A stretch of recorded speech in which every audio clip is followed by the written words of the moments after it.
Welcome back to the channel of Truth, Trust, and Transparency. I'm answering another one of your questions today in my comments on my YouTube channel, and that is investing in the NDIS, or what is known as SDA, Specialist Disability Accommodation space. What are your thoughts on it? Should I get into it? Now, before we get started, it's important to understand the context of this video and how and why I'm speaking on it. I'm speaking on it because I'm experienced in the space. I have completed and worked on about $30 to $35 million worth of SDA projects. That includes SDA projects themselves and SDA projects that are a part of larger apartment buildings and developments. My job in that particular space, I was working with one of, if not, I think it was one of the first SDA providers that was established when the NDIS and all that sort of scheme came about, maybe about 10 years ago today. My job was, we had a lot of people that said, hey, I've got money, I want to do one of things. I've got money, I want to do one of these things. So we had to find the supply. So we had to figure out the supply and demand. We had to find the site. We had to find the builder, and we had to develop the project and hand it over and, partner up, find the tenants, all those sorts of things. That was my job, development management in that sort of space. I'm going to give you guys 9 things that I want you to think about before you go down the path of investing in NDIS and SDA. Now, don't get me wrong. We need SDA, we need these projects built. However, and it leads to my first point, is unfortunately this space is fraught with spruikers. You will see them on your social media. Once you start Googling and researching about this, they will pop up absolutely everywhere. The same issues that are in normal resi investing are also in NDIS. Rental guarantees, guaranteed rental returns, ridiculous yields, ridiculous returns, ridiculous uplift, all those sorts of things. That's what these spruikers are putting on their advertising material. They're putting big ad spend behind it. They're sucking in mum and dad investors that go, oh, I don't want the normal 4 or 5% resi yield. I'm going to go down the NDIS route and get a 15% guaranteed rental return. It is full of spruikers, unfortunately, and that means there are a lot of people in space that don't particularly know what they're talking about, and it is going to burn a lot of people. A lot of the spruikers in the space do exactly this. They are a company that pops up overnight.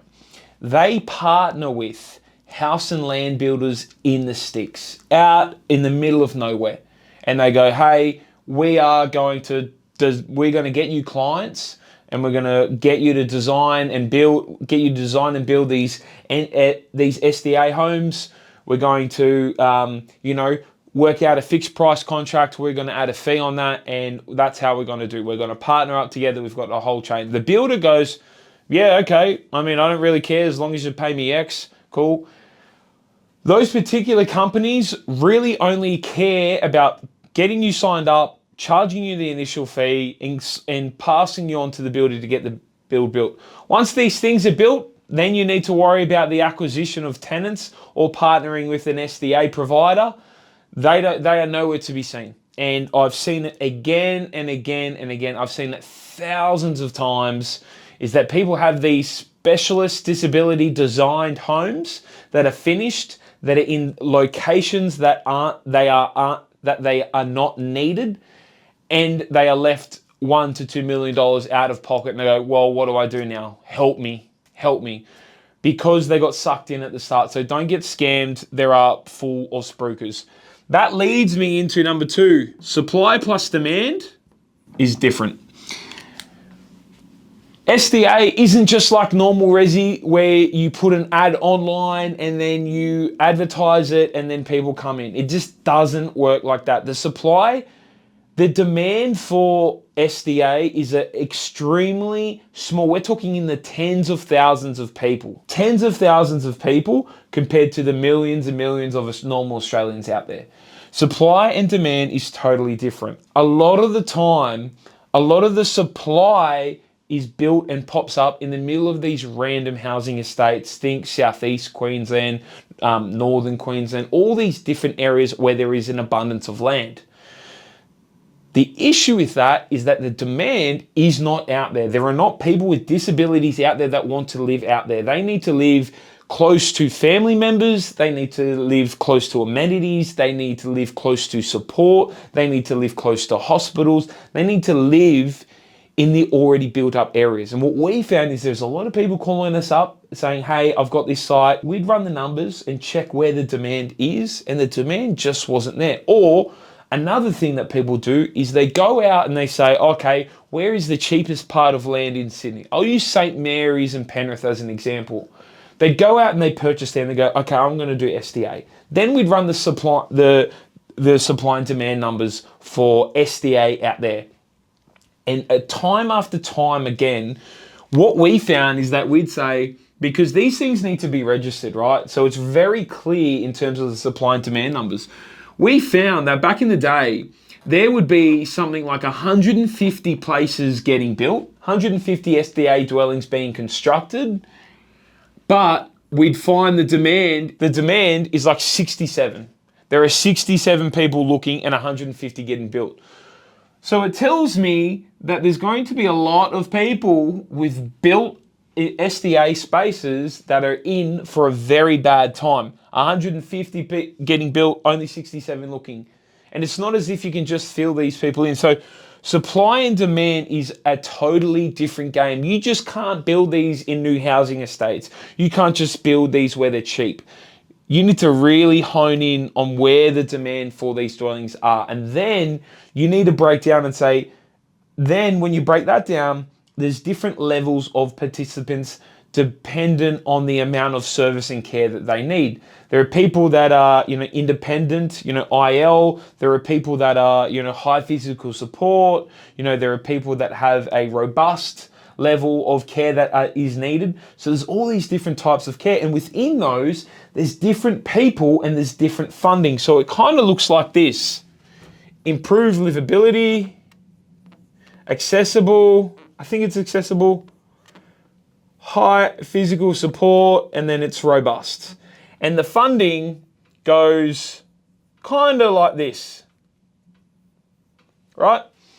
Now, the issue is that everyone, when they do these and they go supply and demand and people look at NDIS, they go, oh, look, high physical support will get us huge numbers in rental returns, right? So we're going to build four high physical support units on one block of land. The issue is that the supply and demand is more so in these areas, in the improved livability, in those sort of accessible, sort of low level participants. So everyone is running their numbers, their feasibility and their numbers based off sort of these two ones here. But the amount of people that are looking for these is even smaller. It's cheaper, the funding that you get is cheaper up here and more down here. However, the demand is almost the other way. So a lot of people will run numbers and say, yeah, we'll get high physical support, you'll get this much rent, blah, blah, blah.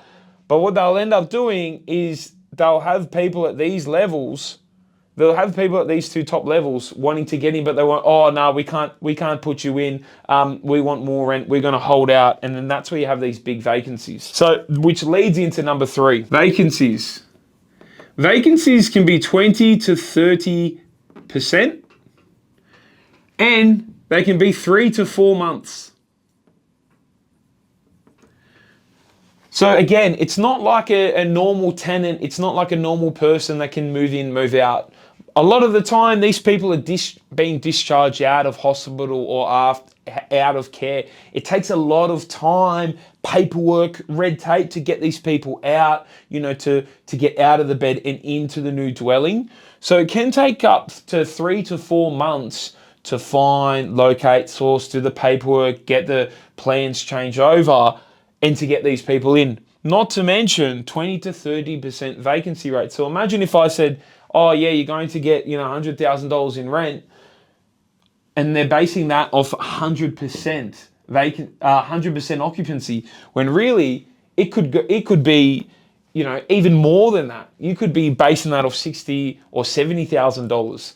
And then when you do the numbers, you go, oh, it's actually not that good, So a lot of people don't realize that, I've even had cases where in the unfortunate circumstance, we've had tenants lined up, and as they've come out of hospital, they've actually passed away, which is extremely sad. You think you can wait 3 or 4 months and the person not even make it there, and then you have to start that again. It's a very, very tedious process. Number four is that it is a specialist build. Do not underestimate with these builds.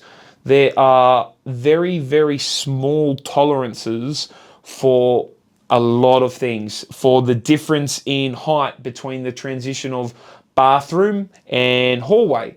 There are, for example, the width of the doorways is different. The distance on the approach of the door on the latch side versus the hinge side needs to be different. They're a specialist build. So that is not only meaning more expensive, but it also means that you're kitting this thing out, like accessible bathrooms, for example. We can't have baths and big shower screens. So the bathrooms are designed different, especially if they're for someone in a wheelchair.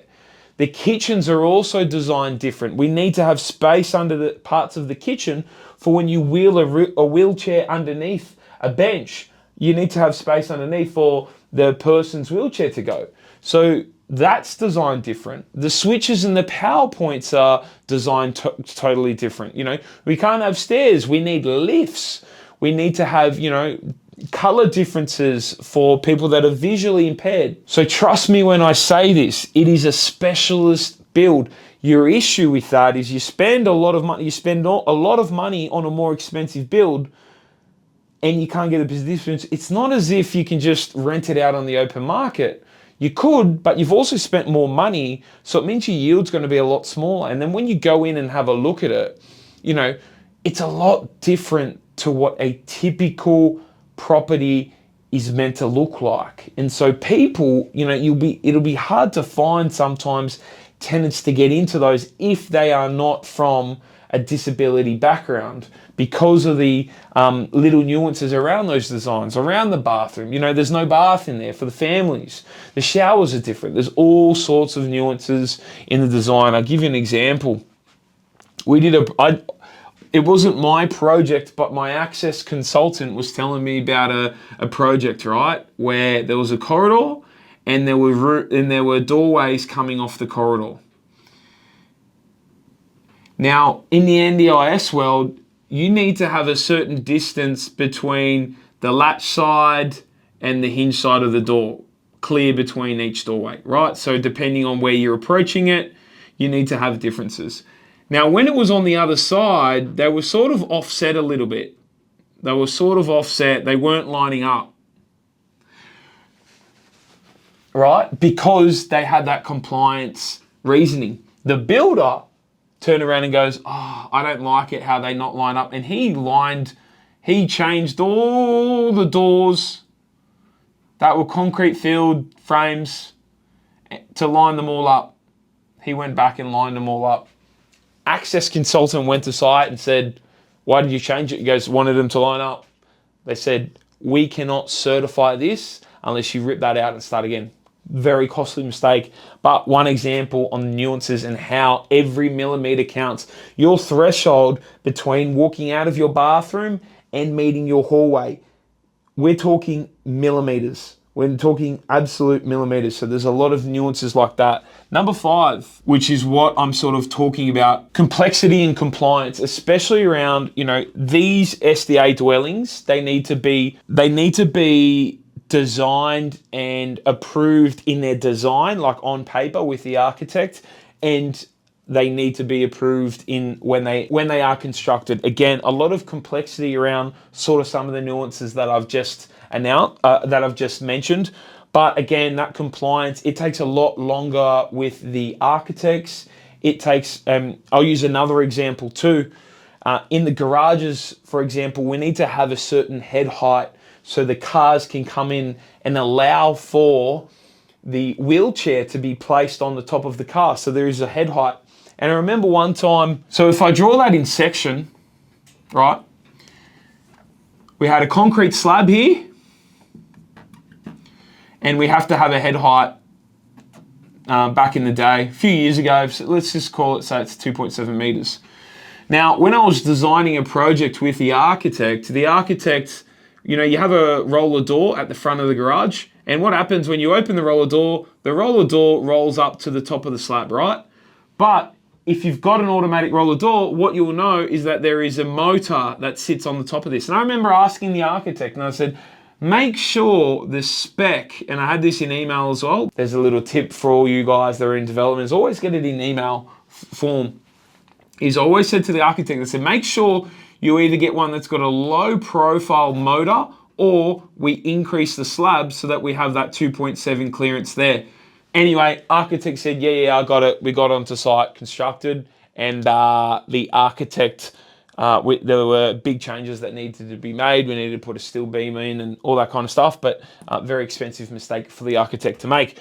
There are a lot of complexity in compliance. As I said, before the projects need to be approved on paper, stamped with an access consultant, and they need to be approved on site. We also need to have those access consultants on site at very different stages of the build to ensure compliance. So there is a lot around that. Number six is the lease is a little bit more complicated, and the lease is a lot more complicated than typically. And I'll tell you how it works. So essentially, when I go to rent out my investment property as a residential investor, the lease is between the landlord or whatever entity and the renters. The difference with these leases is that you, as a landlord, you have a lease with the SDA provider. The SDA provider takes a head lease over the property. It is then the SDA provider's job to fill the seats, to fill the accommodation. So you could have 4 units on one site. The SDA provider has to work to hustle and get those 4 beds filled. Because of that risk and the churn and burn and the vacancies, what a lot of the leases look like is they'll say, we'll pay you 80% of the income. Can anyone spot the issue with that? The issue with that is that the SDA provider is not incentivized to get these filled because they only need to give you 80%. They take a higher management fee, which is the next, the issue, I'll put it in there. 7 higher management fees. High management fees, so they will only pay 80%. Now, if they bring in $0, they have no one there, the beds are empty, 80% of 0 is still 0. So your issue is that the SDA providers, and they don't particularly want to guarantee 3, 4, 500 grand per year, whatever these things are renting out for. So they'll just say, we'll give you 80% of the income rather than give you a fixed term. Or if they do give you that fixed term, it's going to be incredibly lower, which means your yield and what you base your numbers off, cough over here, doesn't really start to stack up. Obviously, the next, higher maintenance fees plus churn. As I've noticed, there are a lot of complexities around tenant selections and how these guys start to interact to each other. I've noticed that. I noticed that a lot, that there is so much in the management space that the SDA provider needs to, personality types, disabilities. There's a lot of things at play there because usually on these sites there could be 3 or 4 people with disabilities, and depending on what their disabilities are, robust, for example, is a huge one. This might be someone that has, physical tendencies to try to hurt themselves. They need to be paired very strategically with other people in the house. So there are a lot of maintenance, churn and burn, and issues. There's also not only high maintenance fees, there's also more maintenance issues. You think if you had a house and you had people in a wheelchair, people going around in a wheelchair, hitting skirting boards, you have a lot more people in these SDA designed homes, you've just got more maintenance issues, wheelchair hitting walls and those kinds of things. Potentially someone with these sorts of behaviors trying to damage property and equipment. So there's a lot more higher maintenance fees, high maintenance churns, and high maintenance issues as well. Number 8, harder to find tenants.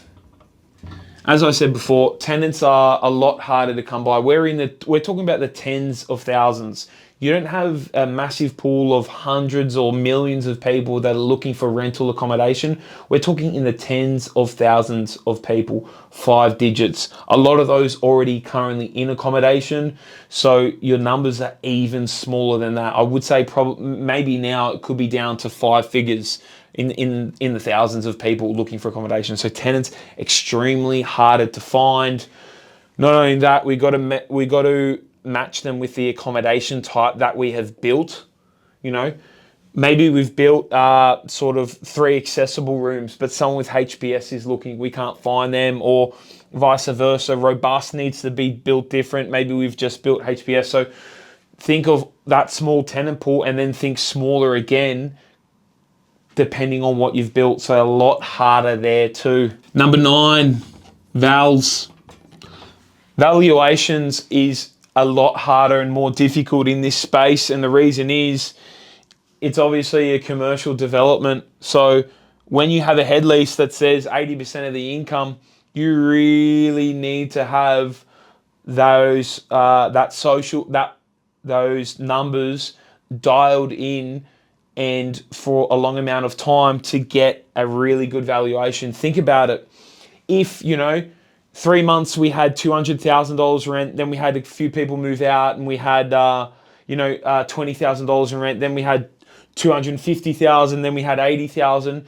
Going like that, it's very hard to get a really good valuation of these things. So you need to be super, super dialed in terms of valuations. And it's very hard to get a favorable one because of those vacancies and those high sort of churns. The next, obviously, 10 is going to be refi. Refinancing out. I know talking to a lot of guys that own this, they are looking at typically like a 60% LVR, which means you could build and complete one of these, try get a refi, and you can only pull out 60% LVR, which might just be your costs, right? So you've got to wait for it to increase. Maybe you don't get the val, so you could get stuck really hard and fast and pretty soon. I know I said I was only going to do 9. There's 10. 11 is the government pays rent. People see this as a good thing. Oh, it's government, it's guaranteed, blah, blah, blah. Doesn't work like that. It's a long, tedious project to do the plans, to do the claims, to get the rent paid in. It's constant work. It needs people on the ground. And yeah, all this stuff, we only saw, I think, maybe 6 or 12 months ago, the government announcing crackdowns in this space, changing the levels of and the funding allocated to these different types of accommodation. So for example, you could do a FISO and say, okay, if they're independent living, which is the cheapest, you could say, okay, that's 25K a year, run your numbers, do the project. 2 years later, government wants to cut a little bit of spending, says, nah, we're going to slash it down to 20. What are you going to do? You can't do anything. You've already built and designed the thing. You've got it finished. You're in a bit of trouble. So government paying the rent, or government sort of covering the rent, guaranteeing the rent, however you say it. I know on a lot of the spruikers ads, they say that it's a good thing, but I actually think there's a bit of risk in there. Those, my friends, are the 11 reasons why I would strongly recommend you have a good, hard think and look at yourself before entering in the SDA and NDIS market. Where I have seen it work and who I have seen it work for, in my opinion, are the people that are heavily invested in this space. They understand the nuances of the NDIS, the nuances of the NDIA, the nuances of the funding. A lot of people that I've worked with in the past in this space too do have someone that is affected by a disability, and it might be they are building or designing a site or a space for a child, for a friend, or someone like that.